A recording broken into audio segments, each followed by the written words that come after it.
All right, guys, welcome, welcome, welcome. I am so excited because today's topic is my passion. It's the reason when I retired in Clark County as the director for online and blended learning that I keep going because blended classrooms and using digital curriculum, as you can see if you've been with me for the last couple of weeks, months, that this is my passion, this is my love, and right here is really where the guts of it's going to come from. And I really appreciate all of you that have been spending some time with us in this Portrait of a Nevada Learner pedagogy series. We are in our fourth one, so we like to abbreviate that with PNL for Portrait of a Nevada Learner. So when you see that PNL, that is just a reminder that we're in the Portrait of the Nevada Learner. So I want to thank you guys all. I mentioned briefly that I did retire in 2019 from Clark County School District. I was the director for online and blended learning, but I did a lot of stuff prior to that. I taught high school math for 10 years. I was a building administrator. I worked at the virtual school. I did a lot of high school reform. So been around, and actually I did write a book, the Think Outside the Box. It was really designed for secondary schools to think about how to use digital curriculum in a different way. And so tonight, actually, we're going to see a really good piece of that, the CIA of blended learning. And that to me is how we get that balance. And some of you have heard me talk about the one third, one third, one third. Oh, tonight we're going to really get deep into it. So thank you for joining us. Today's agenda, we're going to start with the Portrait of a Nevada Learner. And you know what, you guys, I am so excited because I have spent the last 2 days here in Palm Springs. So if it gets a little loud, I'm sorry, I'm at a teacher conference. And in this teacher conference, not only just teachers, but I mean, it's people across the nation, including our superintendent, Joan Ebert's been here. So I've had some great conversations with her, and she's asked how these courses have gone. And I got to tell you, she is such a proponent of the Portrait of the Learner. She's such a proponent of helping teachers get that pedagogy. We couldn't have a better leader up there in Carson City. So tonight, I'm so excited to be able to bring not only the energy from the conference, but the time with Superintendent Ebert right here to the teachers in the state of Nevada. We'll talk also about making sure that we have a good classroom vision on what does balance and blended look like. A lot, like I said, about the CIA of blended learning and how do we make that balance in our classroom. I know most of us then are not new to the Portrait of a Nevada Learner. Like I said, I was sitting next to Superintendent Ebert the other day, and her own words, quote unquote, is "I love our portrait." She absolutely loves our portrait, and we spent last week Friday, there was an event. It was at Spring Valley School, and kids put together this amazing event that just really highlighted the portrait and had them do a student panel talking about how they're seeing it and want to see it play out in the state of Nevada. We're coming into about a year of really and true engagement. Knowledge Works has been working with State Department of Education more than that, but it was last October in 2022 when we had our first engagement. And we kind of started writing down some of those things that we thought should happen. And our kids got involved, our teachers got involved starting in January. We pulled some cohorts together and had people like preview the portrait, and we made some more changes to it and made it just clear on what we were looking for. And actually the document came finalized in May of 2023. And so the portrait that you see now, and I'm going to throw that up into chat, there are two places that you can go. There is a website that talks a little bit about it, as well as a one-page document that brings up our portrait. So tonight I want to talk a little bit about, because we're going to talk about blended, and blended says take the best of digital content and match it with the best of face-to-face learning. So when we think about that, this is a balance as well.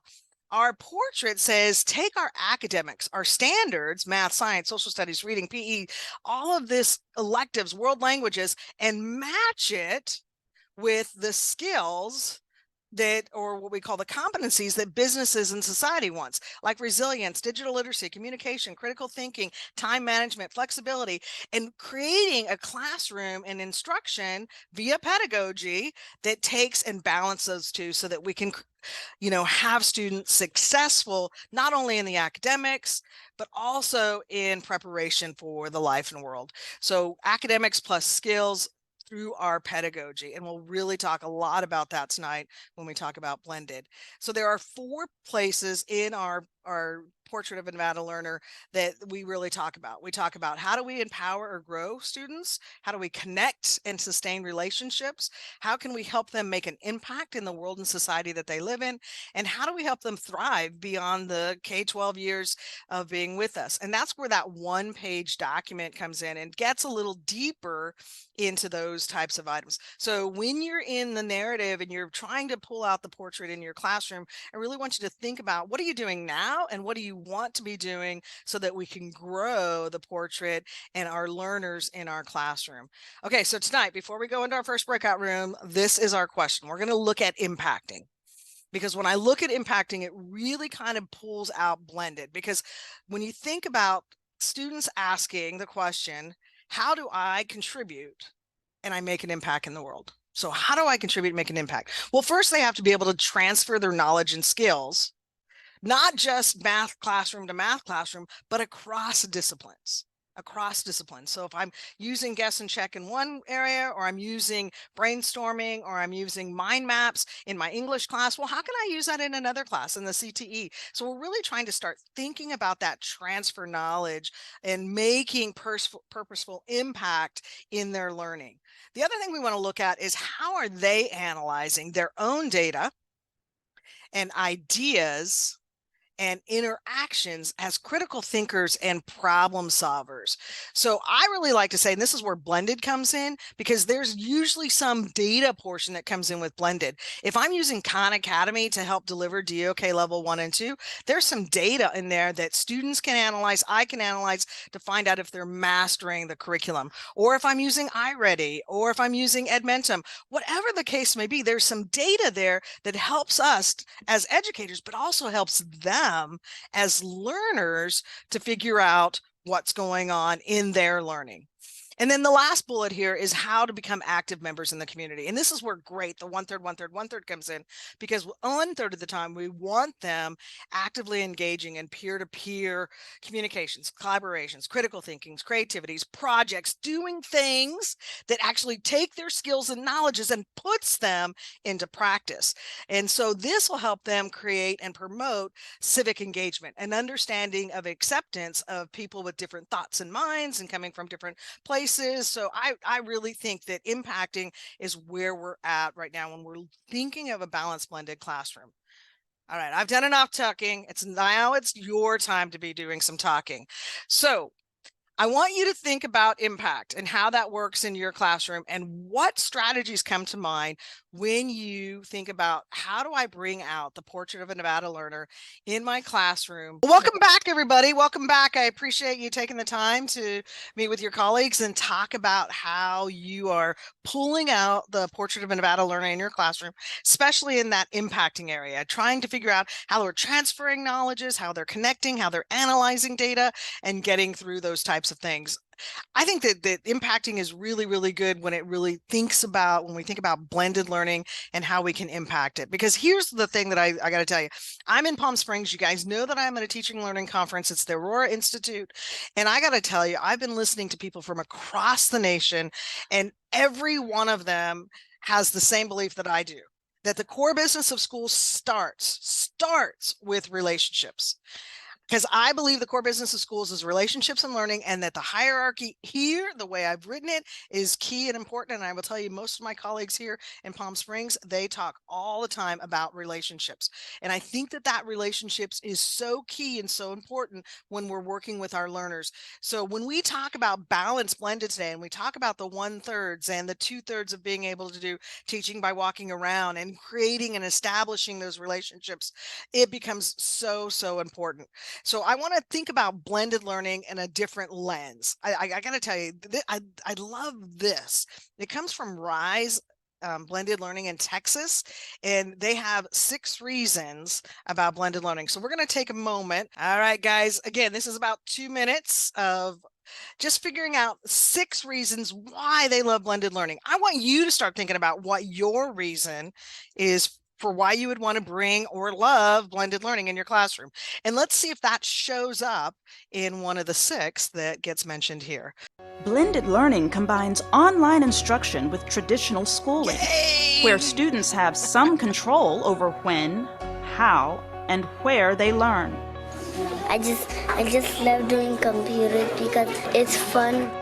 I'm learning a lot in math and in reading. With 35-year-olds and having 10 on computers and 10 doing work and 10 with teachers was really different, but I love it.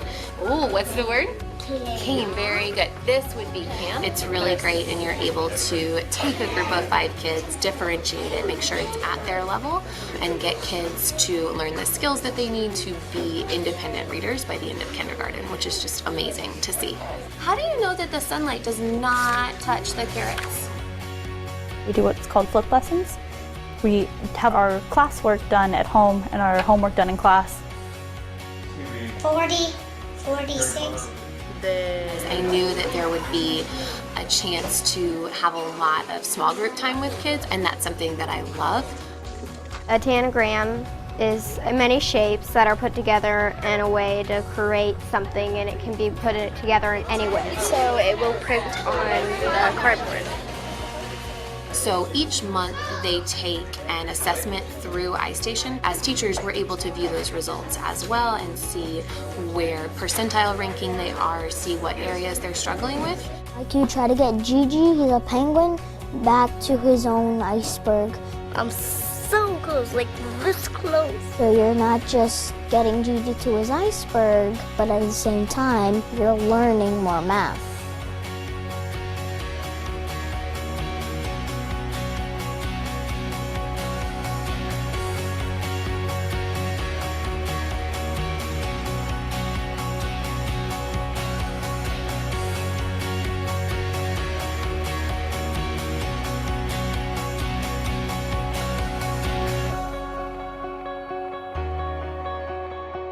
They had some great reasons. I absolutely love the reasons that they came up with. Number 1, supports teachers. Number 2, personalizes learning. Number 3, increases one-on-one in small groups. And you saw that they call blended learning a couple of things. One person was doing station rotation. Another was doing flipped classrooms. I'm here in Palm Springs. I'm talking about hybrid learning, which is a form of blended learning. Number 4 there is enable student ownership. Number 5 is monitors achievement. And number 6 engages students. So let's go over into chat. What number is most important or that you love about blended learning? So number 1, 2, 3, 4, 5, 6, or if it's not there, go ahead and throw something else out there. I got to tell you, I think that my favorite happens to be like number 4. I really love number 4, where it enables student ownership. And I think that that's really where our P&L goes. Got some 6s. I got some 3s. I love it. 1s, 4 and 6. Yeah, definitely. Engages students. 2, personalizes the learning. Yeah, I don't know. I can't pick my favorite here because all 6 of them are really, really important and why we should do blended learning. There's not a single number here that doesn't celebrate you as overworked and hardworking teachers, right? And where we can get 2/3 of the time walking around and doing, blended learning from a different perspective, and 2/3 of the time where students are engaged in personalized learning, number 2, or in small groups, number 3 there, and 6 and 4, and enabling ownership as well, engaging students. I love it, guys. Thank you so much. I appreciate your answers there. So I want to talk a moment because I am at Aurora Institute, and Aurora Institute used to be called INACLE. And INACLE wrote this paper about the vision for teaching and learning in a blended classroom. And it was interesting. I absolutely love this paper because it talks about the competencies that a blended learning teacher needs as they move into this environment where they're matching and melding digital learning with traditional face-to-face learning. And they created this image there you see on the far left with mindsets, qualities, and skills. And I started looking at that and I'm like, I really like what they have there, but I wasn't sure how it should look. And then I started tearing it apart. And when I tore it apart, I realized the first thing that we need to change is our mindsets. We need to change that learning could happen any place, anywhere. aware that that digital content is not replacing me, it's supporting me. And when I release the students to do their own learning, they don't need me on top of them for them to learn. So it's changing our mindsets first and having that mindset like the 6 elements that we just talked about to help us grow our classroom. And then when we grow our classroom, then it comes down to the qualities that we have in ourselves. And this is what we've been really working on in our Canvas courses, that reflecting on the stuff that's going on in our classroom, thinking about our own personal grit and the transparency that needs to go on. I will tell you, in your Canvas course, you will have access to this whole document, but I really want us to think about, what does it look like for us as educators being here tonight and even being in our breakout rooms, that collaboration and celebrating some of the things that are going on in our classroom and sometimes the challenges that go on in our classroom. And that's where it comes in with that transparency, saying, oh, you know, I tried this software product and it didn't work for me. And somebody else can come out and say, oh, you know what? I tried that same software product. All you need to do is go da, da, da, da, da, da, and they'll get you to where you need to be. And then that gets us down to our small area, which is our technical skills, that point and click, and how do we analyze the data and bring it back in. These are some things that we already have in our classroom that we've been using before we use blended learning. But I really think about, as we come through and we think about blended learning, part of it is not only our own vision, and creating that vision is by looking to see what other people are doing. So again, this document is in our Canvas course, as are these 2 resources. And I like to call them voices from the field.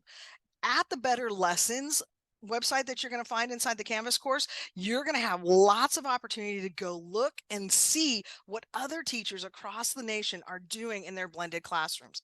Also, on the accelerated learning side, you're going to be able to see more teachers across the nation and how they're defining blended, because you saw just a moment ago, even in our video, that someone called station rotation blended, somebody called it flipped classroom blended. I just told you that hybrid was blended.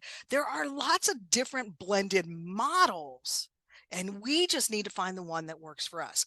And the one that I think that works best for us is the one that makes us work together in partnership with quality digital curriculum and in partnership with our students to bring out those PNL, bring out those ownerships and that personal learning in our students. So again, these resources from the iNACOL document I just talked about to the Better Lessons, as well as the Learning Accelerator, is in our Canvas course. Please take some time and check those things out.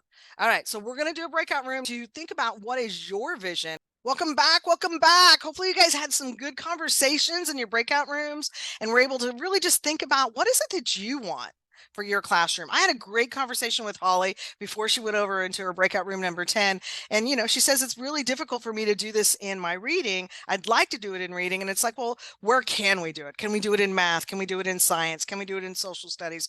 So sometimes we want to blend everything, but there's some restrictions, either from leadership, right, that's going on, or just because we don't have the content available in our area to work with it. So think about, where is it that you can blend, and how is it that you can blend? As we saw in the video, flipped classrooms is one way to do it. Station rotation is one way to do it. I talk about hybrid classrooms as another way to do it. There's lots of different ways to do it. And today I'm going to talk about what I like to call the CIA, or Curriculum, Instruction, and Assessment of blended learning.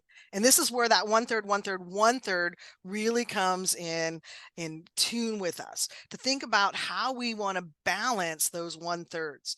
So let me talk a little bit about depth of knowledge, because I use the term depth of knowledge a lot, and I want to make sure that we have the same understanding. So when we think of Bloom's taxonomy, and I guess I'm just really old, went to school a long time ago, and we talked about Bloom's a lot, because Webb's depth of knowledge didn't come in until 2000s. And so thinking about, when I say DOK level 1 and 2, and allowing the curriculum to carry some of that load in the DOK 1 and 2, I'm really saying allow it to carry the load in basic understanding and in recall of facts and explaining small ideas and concepts. So if we can let the DOK 1 and 2, or that lower bottom of Bloom's taxonomy, go to our digital content, then it allows us as educators who know our master, our standards, most of us have master's degrees. We know where kids tend to have problems and really try to push our kids to those higher order strategic thinking and extended thinking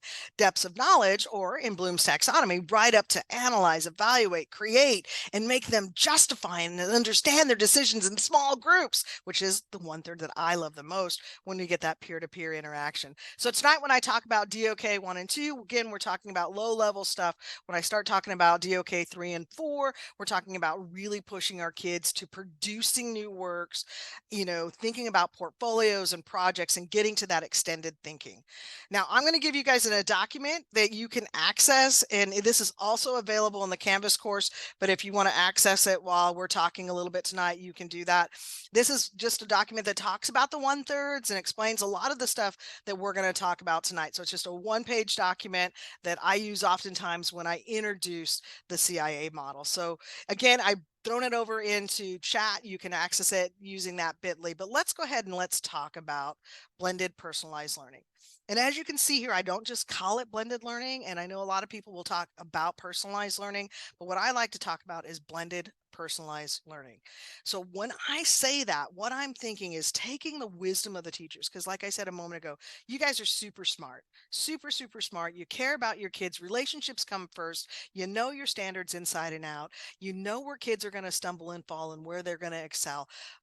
But if we can add that to adaptability of technology, we can just multiply our classroom and provide a personalized learning space for each and every one of our students. So again, former math teacher, wisdom of a teacher, plus the adaptability of technology can give us a personalized learning space for each and every one of our individualized classroom students. Now, if you see these three icons, that's where our thirds come in. The teacher 1/3 of the time, the technology, and I mean, when I say technology, I mean digital curriculum, and then 1/3 of the time, the student. And that 1/3 of the time with the student, I want you to think about that doesn't prohibit them using technology tools to be creative and to analyze their thinking and use the tools to really design something that is just showing their mastery of the content. But the 1/3 of the time when I show the technology over on the far left there, I'm really thinking about releasing to our partners, allowing them to carry DOK level 1 and 2, where kids can learn about basic concepts without you having to drill and kill it into them. Let the technology do that. It's really, really good at that.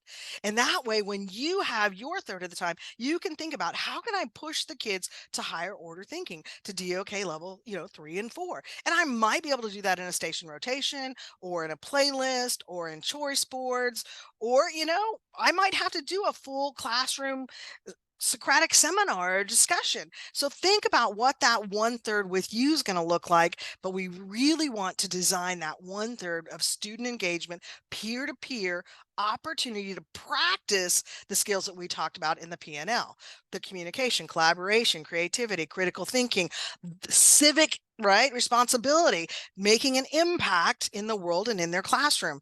So again, the CIA of blended is not just curriculum, instruction, and assessment, but they've got these qualifiers in front of it. It's digital curriculum. We want to 1/3 of the time use digital curriculum. 1/3 of the time, we're going to guide the instruction, not direct, but guide the instruction. And 1/3 of the time, not just assess, but I'm really looking for higher order stuff. I want some authentic assessment. I want the kids engaged. I want them working together. So when you think of the CIA of blended, think of that triple Venn diagram. You see it behind me all the time. Digital curriculum, guided instruction, authentic assessment. And we're shooting for that middle part. So again, here it is, that triple Venn diagram with our three icons, tech, teacher, and student. We're going to let the digital curriculum cover DOK level 1 and 2. Let it introduce new concepts. Let it introduce some of the skills and practices that we want our students to do. And this, going back to impact, when we talked about analyzing data, this is a time where we get data not only for ourselves, but our kids can analyze their own data to say, oh, I really understood that, or oh, you know what, I need to go back and do that again. And a moment ago we were talking to Holly, and she says she has an exact path, and I love exact path because there's so much rich data in there that allows the kids to look at their data and say, oh, you know, I really didn't understand that, let me try that again. So that data helps us guide the instruction. Do we need to set up station rotations? Is a lot of my kids not understanding, I might need to do a direct instruction, or is it just a handful of my kids and I can just do a small group? And that's where guided instruction comes in. And in that guided instruction, sometimes we're going to have to go down to that small stuff, but we really want to try to stretch our students to the higher order thinking and really extend the learning to DOK level 4, where they're really into that higher order projects. They're really starting to think about how I learn and what I can do with my peers. That's when I think about authentic assessment. I'm not talking about single assessment. I'm talking about peer-to-peer interaction. And that's not just higher order. Sometimes it's lower order. It could be as little as quiz trade with vocabulary cards or with math facts. So thinking about how you guide the instruction to extend that learning so students are engaging and have the opportunity to practice some of those skills that we talked about earlier, the flexibility, the leadership, the resilience, those types of things, so that they can show us that they've mastered the core curriculum content. So again, this is my triple Venn diagram as we think through our 1/3, 1/3, 1/3. And what does it look like when we plan? Well, I don't know. I want to ask you guys this, and we don't have time to go to breakouts. Throw it up in chat. What struggles might you see, or have you seen, in balancing these three elements? So again, up in chat, what struggles are you having as you're thinking about how to balance these three elements? 1/3 digital curriculum, 1/3 guided instruction, 1/3 active peer-to-peer authentic engagement, really working together. Yeah, kids doing their assignments. And I will tell you, we talked about that a lot in station rotation. If we can give more time for students to practice these skills of resilience and grit and behavior management, and we could do it on small 3 minutes, you're going to go 3 minutes and go do this, pull them back together, 7 minutes. We talked about that in station rotation, is really trusting the kiddos, right? You got that right. Exactly. How do we trust? Well, we need to talk about expectations in our classroom. What's their role as a learner? If you've been with me for a while, you know, we've talked about the dip, but yeah, trusting the kiddos and having that expectation in our classrooms and setting those up. And I think that becomes really important. Start small. Pit. Thank you, Amy. Yes, the pit, the learning pit. All right, guys, let's do this quickly because we're running close to the end of the time. So what does balance look like in our classroom? How do we blend, you know, balance in those 1/3 all the time? Well, think about next time you have to introduce new content. How do you want to introduce it? Do you want to introduce it? It comes out in an audio visual where you're up in front of the class introducing it. Do you want it to be introduced in some text? If you have, you know, in high school, the kids can read. Sometimes in our lower grades, it's not always easy to do the text, and we have to worry about reading comprehension. Or do we want to hand it off to technology? Because what technology does is it can bring it in as multimedia. It can have a video, an audio component. Heck, some of those are even fun, drag and drops, really fun stuff that kids can engage in. So when you're thinking about your blended classroom, think about, okay, I got new content. What do I want to do?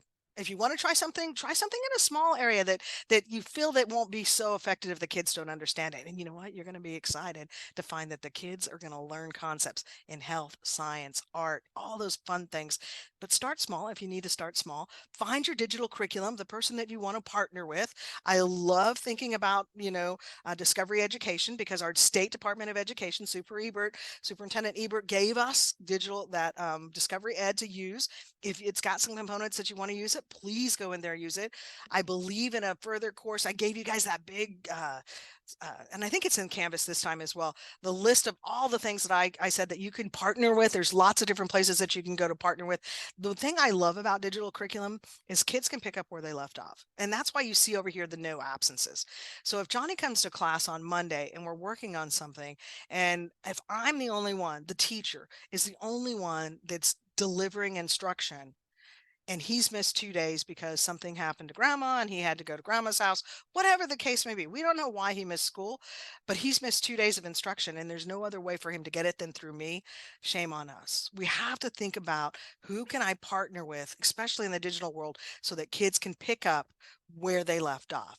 And of course, we've already hit this really big on that impacting, is that individualized data points. Second thing we want to think about is guided instruction. We want to start thinking about, okay, when do I need to lead? When can I let the digital curriculum lead? When should I pull small groups? Thinking about when I need to scaffold or stretch the learning, thinking about which standards are those power or essential standards and I really need to hammer home because I want to get those kids to those higher order thinking. I want to get those kids to DOK level 3 and 4. Now 4, you notice if you saw my triple Venn diagram, 4 is really down with the kids because they should be creating. They should be doing things that we've set up. We've guided the instruction either through a playlist or setting up a project with some rubrics, but they're the ones that have to go to that creation and that analytical thinking level. So that's where we come in with number 4 here, the 4 C's: critical thinking, communication, collaboration, creativity, heck, impacting, right? Connecting, thriving, all of that stuff that's actually in our PNL, right, comes from here, from that authentic assessment when we release to the kids, when they're interacting peer to peer. So think about your classroom. And it doesn't have to be a station rotation. I want you to think about your thirds. And I'm not saying the thirds in every classroom, not every lesson, but over a week or maybe a unit of study, think of your thirds. When can I put in personalized learning using digital curriculum? When can I do small group, maybe some interventions and pull them in? And when can I do peer-to-peer active engagement? You know, through the week, through a unit of study, start thinking through those thirds. Start thinking, when should I do a playlist? Or maybe when should I do a choice board? And if you don't know what those are, join me, guys. They're coming up. Playlist, I believe, is our next class. All right. So again, think through your thirds. 1/3 digital curriculum, 1/3 guided instruction, 1/3 active peer-to-peer engagement so that they can practice those skills that are in the Portrait of a Nevada Learner. So when you're doing your unit planning, I want you to start thinking about when can I release to the digital partner and when can I release to my students? Okay, because remember that 2/3 of the time we're going to be able to do some teaching by walking around. So when I release to the digital partner, they're going to get a personalized learning experience. We're going to get some progress data. They're going to get some progress data, just like we saw in impacting on the P&L, right? When we release to our students, they're going to get an opportunity to do peer-to-peer activities. We're going to be able to take them to higher order thinking skills or DOK level 3 and 4. They're going to get to practice those SEL skills: leadership, management of time, management of myself, civic responsibility, and of course, those 4 C's. So keep it simple. When you're doing your 1/3, 1/3, 1/3, your balanced blended classroom, think about what subject area do you want to do it in, maybe what period, because you may not want to do it in all 5 or 6 periods of your day. Maybe you just have one period of the day that we're going to try it out and reflect on it. And then maybe next time, try it in a couple of periods, different periods. But think about where can you release some of the learning to your digital partner, and find a digital partner. That's always the first thing. And if you're with us under digital curriculum, we always said, try to keep your digital partners down to like three digital partners so that your cognitive load's not too high and you're not teaching kids where to point and click. 1 or 2 is always great, especially like Discovery Ed, where it has multiple subject areas, which I absolutely love. And then think about how can you add in that peer-to-peer, hands-on, active engagement, that 1/3 where they're really engaging and they have voice and they're taking responsibility and ownership for their own learning. So when you think about it, planning with balance in mind: digital curriculum, guided instruction, and authentic assessment, that peer-to-peer activities with the 4 C's, real world applications and projects.